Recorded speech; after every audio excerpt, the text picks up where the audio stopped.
with no blame, past tense. Nobody technically to blame.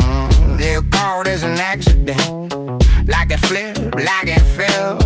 For the high disasters always happen to someone else.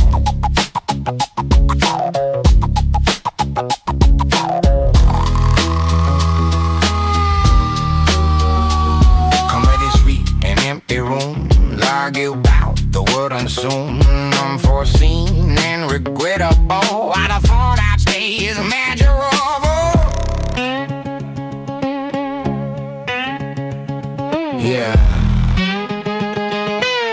If nobody's responsible, everybody gets away.